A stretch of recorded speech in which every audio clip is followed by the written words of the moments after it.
It's week 11 on the NBA schedule. It's fantasy week 10 for some of you. For some of you, it's fantasy week 11, but it's okay. We're here to break it all down, and Michael Bolton's got some words of wisdom. Thanks, Josh. It's Michael Bolton here, and it's time for another episode of the Locked On Fantasy Basketball Podcast. Let's get to it. Let's get to it, indeed. You are Locked On Fantasy, your daily NBA fantasy podcast. Part of the Locked On Podcast Network, your team every day. Hello and welcome to the Locked On Fantasy Basketball Podcast, brought to you by Basketball Monster. My name is Josh Lloyd, and I've got that feeling when knee surgery is tomorrow. I'm also the lead fantasy analyst at basketballmonster.com, and you can find me on Blue Sky, joshloyd.bsky.social, on Twitter at redrock_bball, on TikTok at redrock_bball, and on Instagram at Locked On Fantasy Basketball. Go ahead and check out lockedondaily.com, because over at lockedondaily.com, that is where you find the best newsletter for your favorite NBA team. Go ahead and check that out. You can double bang this one as well if you want. If you want to give me a nice little gift, hit the thumb and drop a comment and all of that stuff. You can actually watch things multiple times, even if that works for you. Doesn't have to though. That's okay. Week 11, like I said, it's happening now. Again, if you play on Yahoo, I know it's matchup 10. Don't care. If you play in my leagues, it's actually matchup 10 as well. Locked On Fantasy Basketball. That's okay. This is week 11 of the schedule, and we have to do it because of all the changes across the board and how things work. Otherwise, there is confusion. It is week 11. So it's actually me. I'm recording this here on Sunday, the 29th of December. It's actually TikTok Day, which isn't the app, the Brainrot app. It's TikTok Day, which means, hey, there's only 3 days left in the year. You got to get stuff done. So take that as a legit. Like I'm putting these I'm just trying to do things funny, interesting, make things weird on the show, right? And put these there's always weird, wonderful days across the world. But this one's actually like TikTok Day. Hey, yeah, if you got stuff to do it. Pay off a bill if you can. Do something enrolling for school, complete an assignment, whatever it is. Hey, you've got to take out the trash or do the laundry, or hey, I should fix the door frame in my bathroom, whatever it is. TikTok. The year's almost over. That's what that means. All right. So we're going to just get in here and talk about the schedule for week 11. It's great. It's fantastic. We have had bad schedules a lot of this time. We've had schedules where there have been 0 game days off. We've had schedules where there's 14 game days, 13 game days. We don't have any of that. We've got nothing low volume. We've got nothing high volume. We have got, in the true definition of the word, it's all mid. And by mid, I don't mean bad. I just mean mid, middle, median, average. Monday, 7 games. Tuesday, 6 games. Wednesday, 8 games. Thursday, 6 games. Friday, 9 games. Saturday, 9 games. Sunday, 6 games. Perfect. Perfect for watching. Perfect for analyzing, which you don't care about, but I do. Or maybe you do care about it because if it makes it easier to analyze, then maybe you get more out of the shows, whatever. That's what we've got. So easy to watch, easy to analyze, easy to stream, easy to pay attention to fantasy basketball, easy to set your team up correctly. It's fantastic this week. How many games actually have we got? 21, 27, 36, 45, 51 games for the week. Great number. Fantastic number of games during the week. So we are in a very, very sweet spot of the schedule. It won't always be like this. But I don't think the next day off that we have in terms of 0 game days is the All-Star break.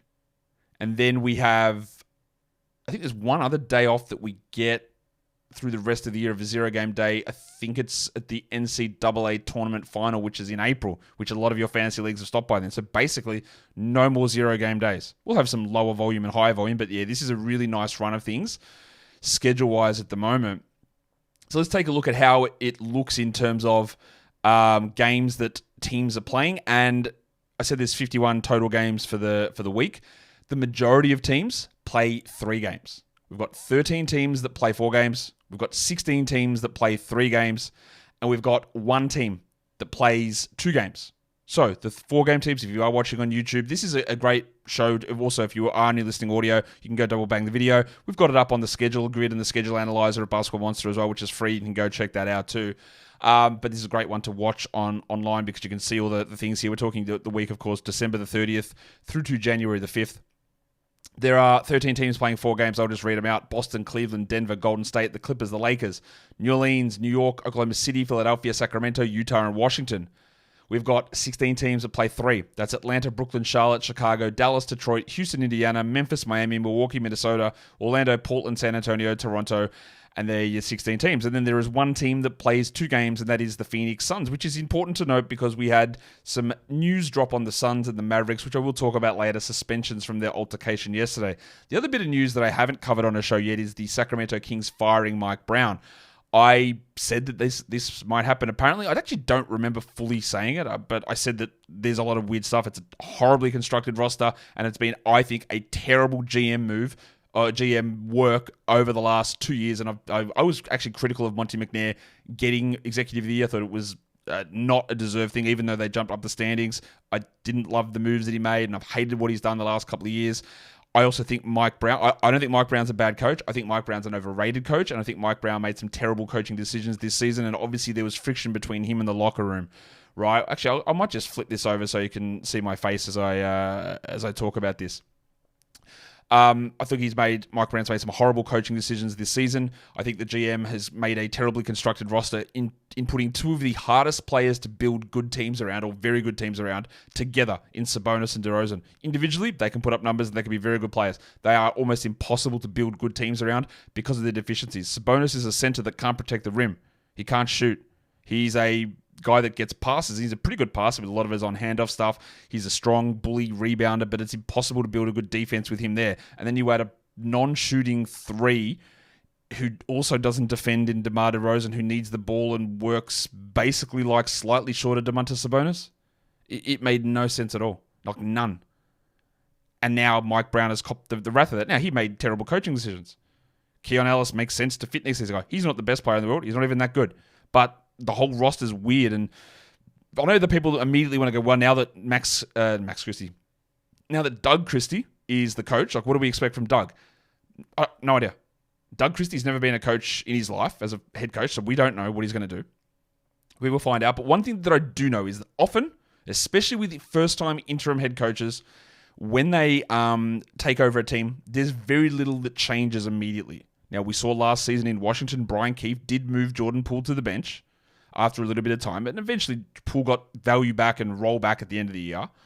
But they don't change a huge amount. Now, a lot of people go, man, this is going to be terrible. Maybe they move Malik Monk back to the bench. Acting like Mike Brown has been the biggest proponent of Malik Monk. Look, it took 3 years for Mike Brown to start Malik Monk. So I wouldn't say that Brown was the biggest Monk supporter there. It's possible that Doug Christie's a bigger Monk supporter than Brown is. He could also move him back to the bench. Christie could also make the move and say, we're just not playing Kevin Huerter at all. And we're playing Keon Ellis in that role, and Ellis is starting, and Monk plays 30 off the bench or whatever. That's all possible. But I am also pretty convinced that a lot of the things that Mike Brown did were because ownership was pushing certain directions, was pushing certain guys that needed to play. Or you should do this, or you should do... I'm not sure about that.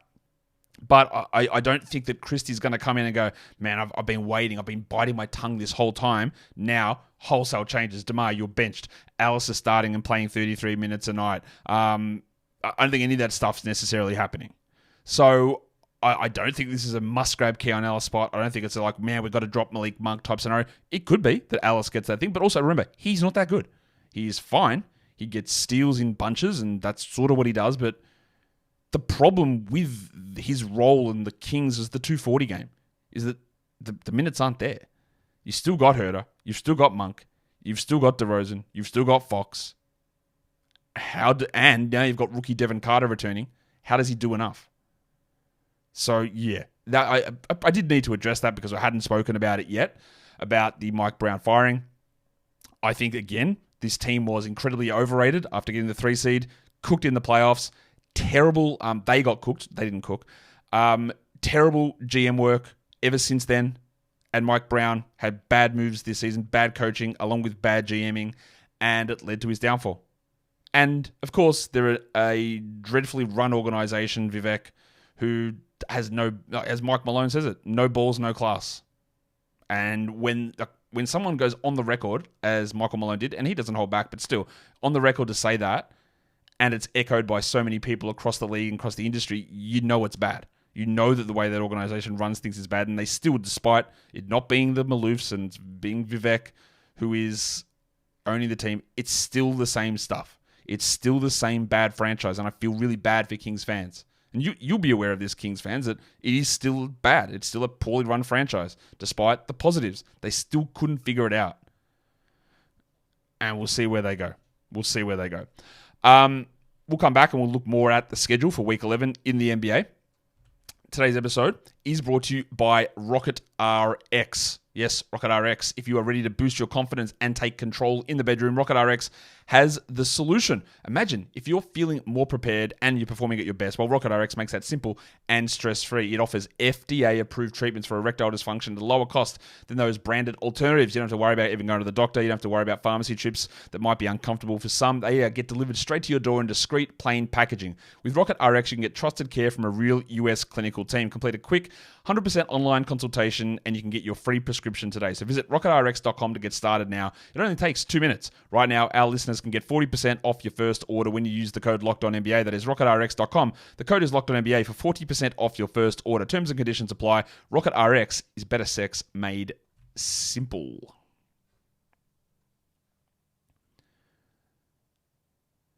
Wasn't planning on doing that Kings discussion, but thought it was needed. And I hope that there was something, again, I don't think there's anything majorly actionable here. As we always say, if you want to get out ahead of it and try to think that Keon Ellis will do more, it's possible. It's also possible he does nothing changes and he's a 19-minute a night player who's continuing to be frustrating. And I don't think that Mike Brown was the entirety of that problem. So I don't think that's, well, wow, now we're good. I don't think that he was the entirety. He's frustrating, but I don't think that he was the entirety of that issue.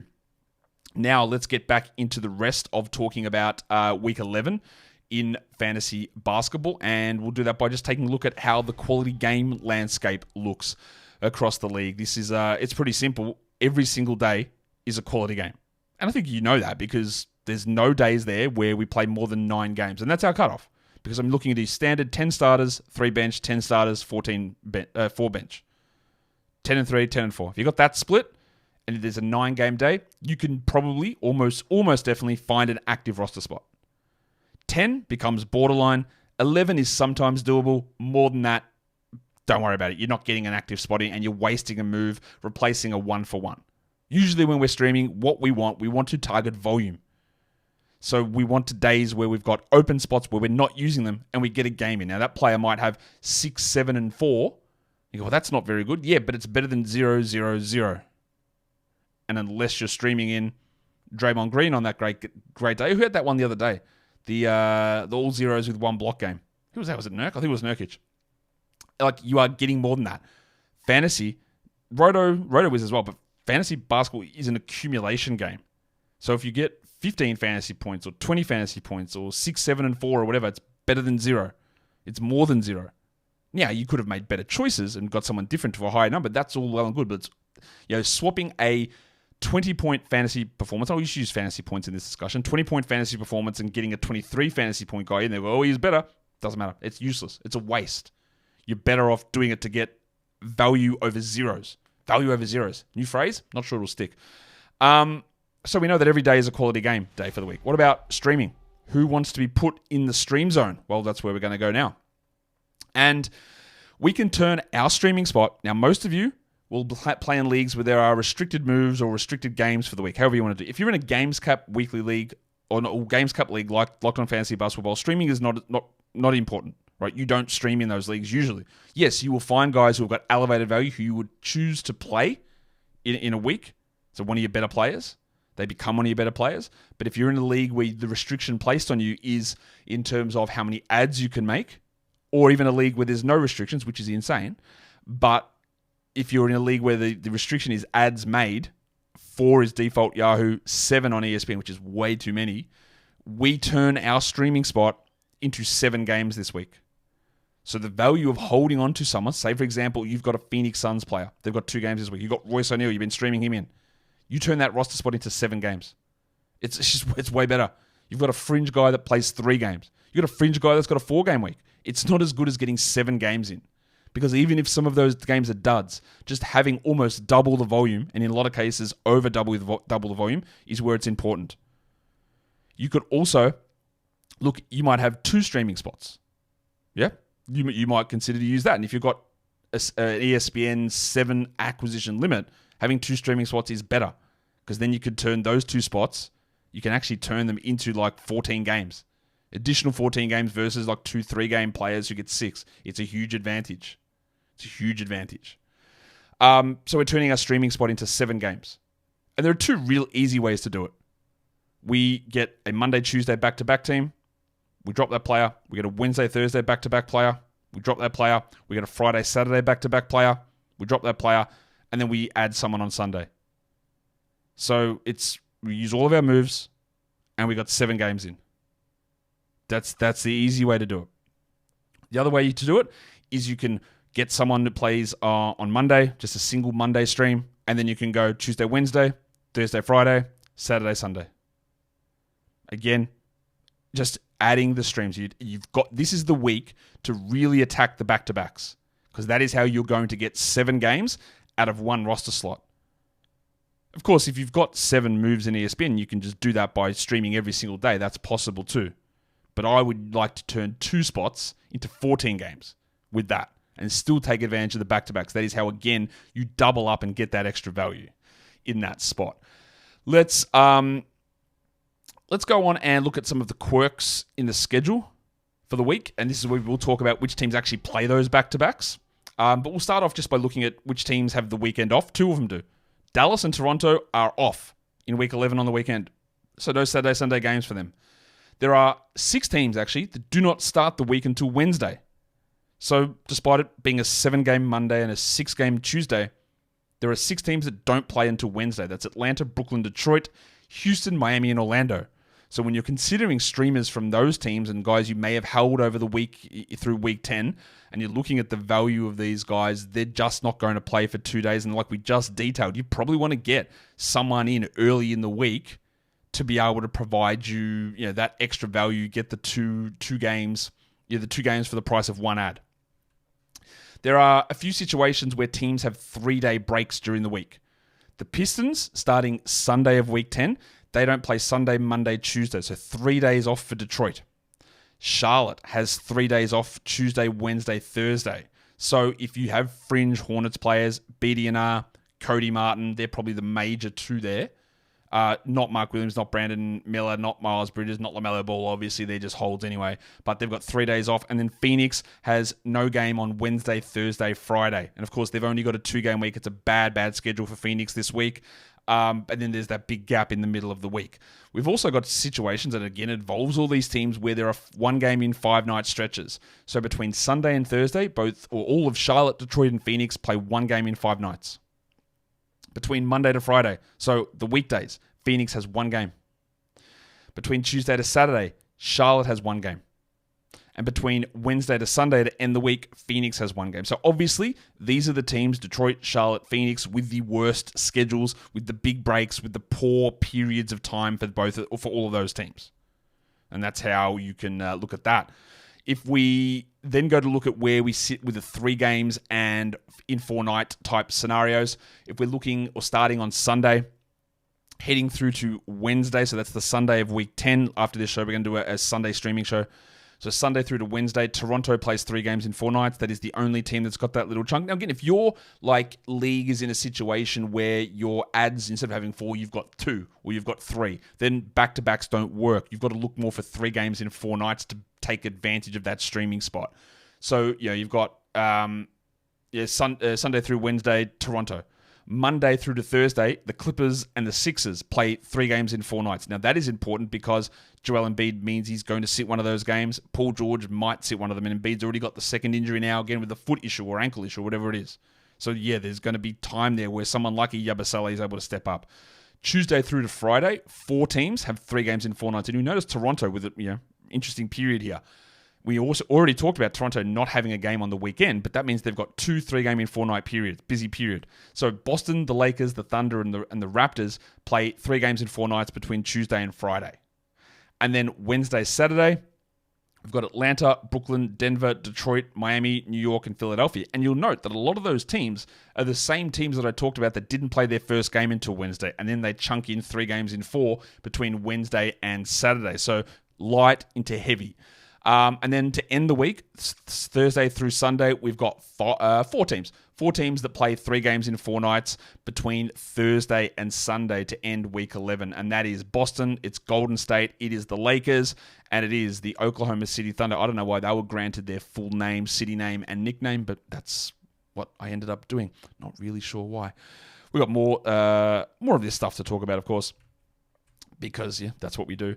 And that will bring us, I think there's some more of the schedule quirky things to look at. Yes, there is. 4 games in 6 nights is what we're looking at now. So again, expanding the time frame out. This is all just to cater to different people. 7 ads, 4 ads, 3 ads, 2 ads. Roto leagues for short-term streaming. So between Sunday through to Friday, Boston, Oklahoma City, and Toronto play 4 games in 6 nights. Concentrated schedule. And you will already notice, we talked about this yesterday, the Thunder have a 5-game in 7-night period. Right, so they are preemptively starting to rest players. Lou Dort, Case and Wallace, you are going to see the team is cooking. They're very good, and it is a concentrated part of the schedule. So when you have these highly concentrated parts of the schedule, and I'm going to focus on the Thunder here, what you often see is 2 things. Strategic rests, and Boston's one of those teams. They got 4 in 6. Watch for that. But the Thunder, they're a good team. They can strategically rest players with 5 games in 7 nights. And look, Dort, you need a game off. Kaysen, you need a game off. Isaiah Joe, Shea, Jalen, Hartenstein, whoever. Right? There'll be interesting little games off here. Or the other part of that is when teams have the 5 in 7, is that by the time you get to that 5th night, the team is terrible. And they are absolutely exhausted and rooted, and they can't perform. So even streamers on those days become useless because they'll come in and they'll shoot 1 of 10, or the stars will have really bad nights, which is more important for DFS or for gambling purposes, but it is important to note. If we look Monday to Saturday, there are 4 teams that have 4 games in 6 nights there. It's Denver, it's the Clippers, it's the Knicks, and it's the Sixers. And then to end the week, Tuesday to Sunday, we're talking Boston, the Lakers, and Oklahoma City. So you'll notice Boston again and Oklahoma City again. Both of those teams having compressed schedules again, and they're both awesome teams, and they both know what they're doing. So just be cautious that there might be some random out-of-nowhere injury designations that don't really mean anything long-term, but they will be prioritizing the health of their players because they want to avoid longer-term injuries. That is what they'll be doing in that position. There are a couple of situations here where teams play 5 games in 8 nights. We don't often get that. We don't have any sort of situation here where any team plays 6 games in 9 nights. So that's a W in terms of preserving health. But it's also like if you're looking for that longer stream type scenario, no one's got a 6 game in 9 night spot. But there are teams with 5 games in 8. And I already talked about starting on Saturday, the Thunder had 5 games in 7 nights. So we're expanding it out here, 5 games in 8 nights. Sunday of week 10 through the final day of week 11, which is the Sunday. Boston and the Thunder, 5 games in 8 nights. Watch for the rests on both of those teams. And then Monday through to Monday, another 5 game in 8 night period. There are 4 teams that have it. Again, very busy for these guys. And there are 2 absolute red flag teams there. The Clippers and the Sixers. And by the Clippers, I mean, James Harden's had his injury problems, but Kawhi's going to return during this period as well. So it's not as big of an issue, I guess, because Kawhi's not playing all of the time. But that would be a red flag of the Sixers, of course, with Paul George and Embiid. That is a heavy load period of the schedule. New York is there and Tom Thibodeau doesn't care. What it could mean is that by the end of that period, that some of the Knicks players are maybe flagging somewhat. And just watch Brunson. I believe he popped up on the injury report with a questionable tag too. And I know that he's been dealing with foot and ankle problems all season. The last one there is your new look Kings, maybe same look Kings, but at least a Kings team with a different coach. And they've got a busy 5 game in 8 night period here coming up.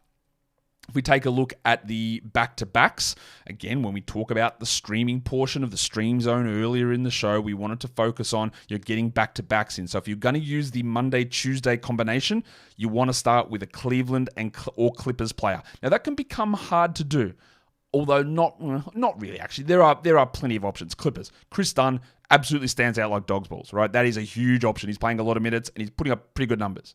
But you could look at Derek Jones as an option there. Kevin Porter's dealing with an illness, so he becomes a little bit more iffy, but Chris Dunn really does stand out. If you're getting deeper and desperate, you can look at Nick Batum as someone in that spot. And then Cleveland, there's a lot of guys, and we've had this issue with Cleveland. It's like, are they good enough to hold? Probably not, but Karis LeVert, like Max Strus won't play both, but Karis LeVert, Dean Wade, Sam Merrill, probably not Milk, but maybe, but those are the 3 really interesting names.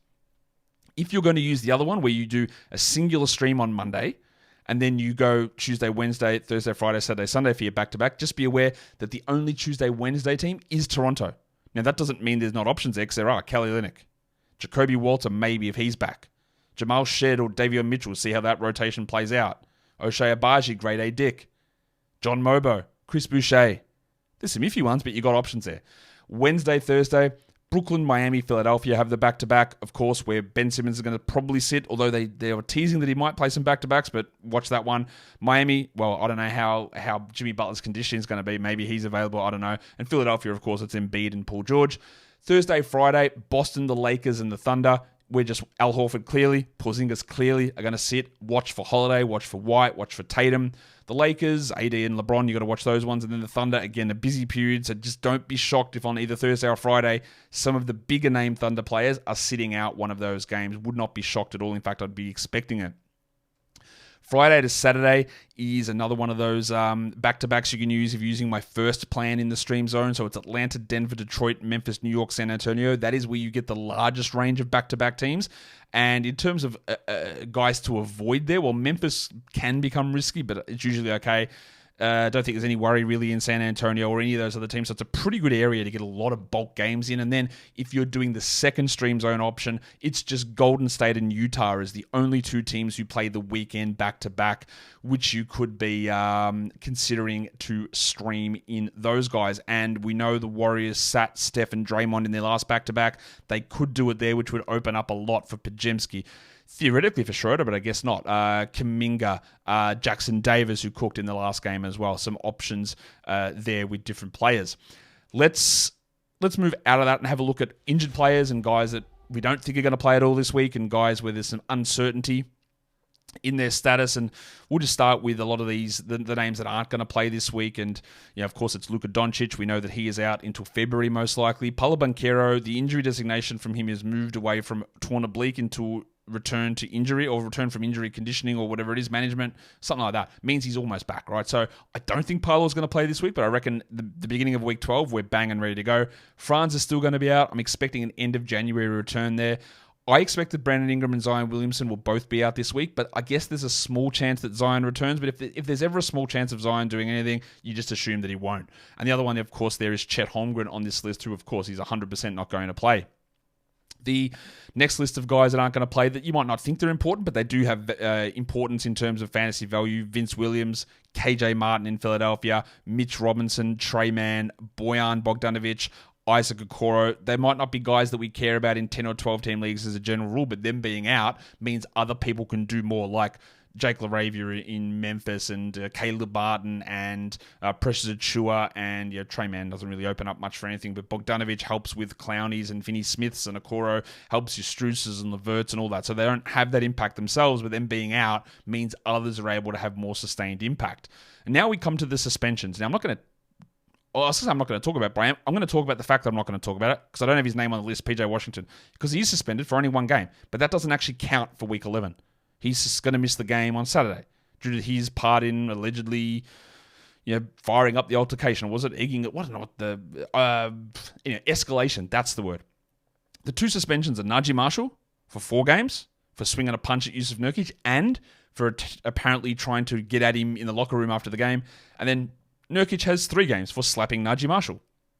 That means that both of these guys are out for the entirety of week 11. They'll be both back for week 12. Now, Nurkic they only had 2 games, so he misses 1 in week 10 and 2 in week 11, and then we're done. So you'd immediately go, well, who's the ad? Who do I stream? Is it Mason Plumlee? But again, they've got 2 games, so no, nothing. You don't do anything with that.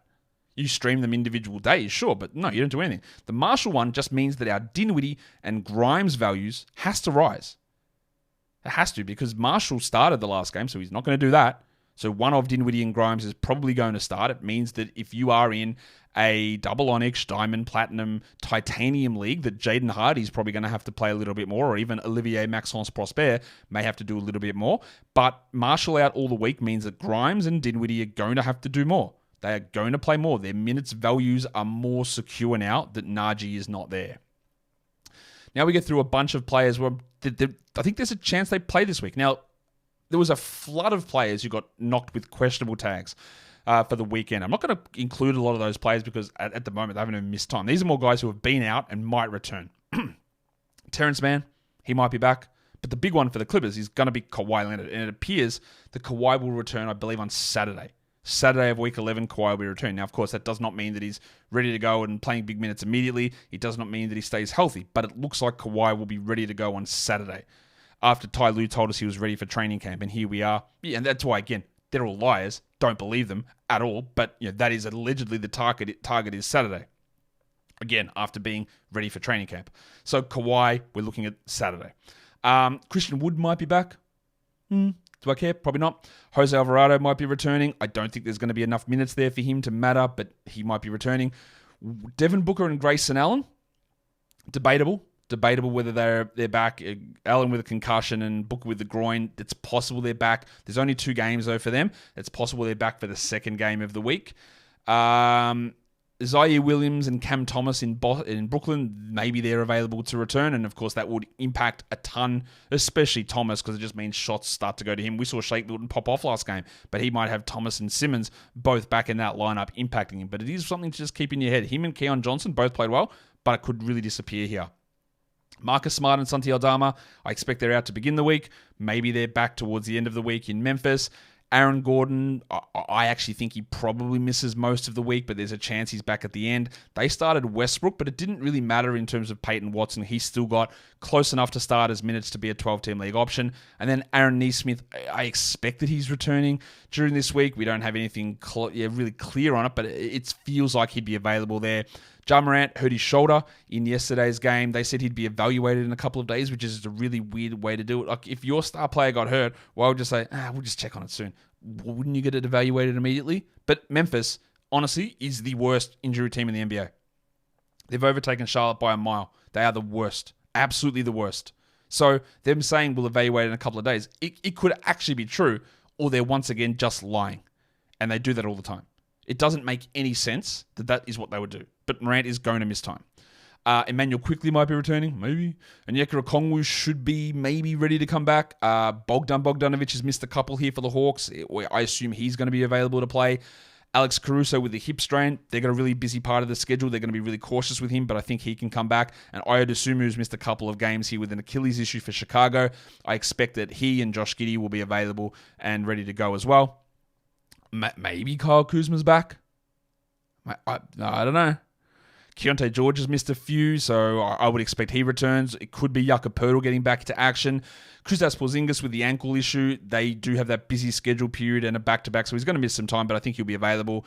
Jim Butler, hope he hasn't lost too much of that conditioning, and hope he's still got the level of fitness with him after that horrific bout of cholera. I hope he's good to go. And John Collins has missed some time as well for the Jazz, and he likely would be back, I'm guessing, during this week. If we go, and we will go, to look at weekly leagues, so these are leagues where you set your lineup once a week. I'm going to give you a few names there who are available in over 60% of Yahoo leagues that I think you added them. You'd probably start them this week due to the schedule. Remember, it is 13 teams playing 4 games, meaning the majority plays 3. So a 4-game player has a little bit of extra value. And there are 3 real names at the top I want to highlight there. Kelly Oubre, I know he's been bad. Malcolm Brogdon and Chris Dunn. 4 games for those guys. Value enough that I think you would start them. Now, the next 3 names on this list are all 4-game guys as well. The reason I say they're a little bit iffy is that at the moment, Lou Dort and Kaysen Wallace, the Hong Kong mattress, and again, here is the definitive Kaysen Wallace Hong Kong mattress nickname explanation if anyone wants it, and you ask all the time. I've done it before. This is the second time I'll do this explanation, and I probably won't explain it again. Otherwise, it would just be a mystery. When Kaysen Wallace was drafted, something happened at some point where someone said, hey, no, his name's not actually Kaysen, it's Kaysan. And I was like, what? Wait, okay, all right, we're going to call him Kaysan, Kaysan.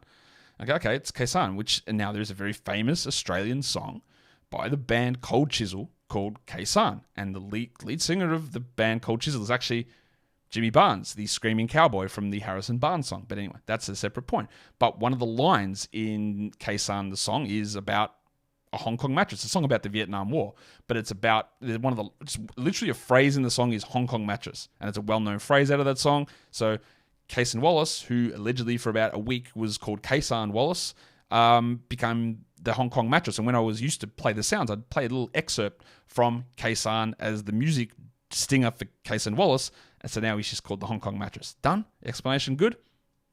Just look up the lyrics to Kaysan. Khesahn is the name of the song if you want to have a look at it. So Kayson Wallace and Lou Dort, they've already started resting those guys. So that's why I say they're iffy. But they've got 4 games. And if they're available to play, they're great. The other one is Jordan Clarkson. The Jazz have 4 games. But am I going to trust that Jordan plantar fasciitis Clarkson is going to play? They'll just sit him every 5 minutes, it appears. He's just going to have random injuries. If they're playing a bad team, he'd probably sit. So, yeah, it looks great. 4 games, Jordan Clarkson. You take the ups and the downs, you get the volume in. But what if he plays 3? What if he plays 2? I think that's really a distinct possibility, unfortunately. Lastly, what do we do with Phoenix players? Who is startable, who isn't? Because they're the 2-game team for this week. Well, if you've got Kevin Durant, you start him. You start Kevin Durant. Even in a 10-team league, I would probably start Kevin Durant. I would not touch Devin Booker. I would not touch Grayson Allen. And obviously, you're not starting Yusuf Nurkic because he's not playing at all this week. And I think there's a chance that Booker and Allen don't play either, so you don't touch either of those guys. The other names, Bradley Beal, I would only start in like a 16-team league. You could stretch it to 14 maybe. And then Tyus Jones and Royce O'Neal, I would consider startable in a 20-team league. 18? Do the 18-team leagues even exist? Maybe 18. But a 20-team league for Royce O'Neal and Tyus Jones. And that, legends, is the end of the Week 11 preview show. I hope you got something interesting out of it, whether it was a Hong Kong mattress explanation, whether it was my take on the Kings, or whether it was the way that we play the schedule this week. I hope there was something useful in there for you. If you want to do something useful here, you double bang and you do the audio and the video and you share it and you tell your friends and all of that stuff. But also just do something good for me by doing something good for you. Getting close to the end of the year. This is an easy task. You might think it's hard, but it's an easy task. Look back at all of 2024. One thing. Just find one thing that you are proud of for the year. And then you can build on it if you want. Just find one thing. And sit on it and sit there for... Don't sit on it. 5 minutes, think about it and go, yeah, that was good, yeah? I cooked. Guys, we are done here. Thank you so much for listening, everyone. See ya.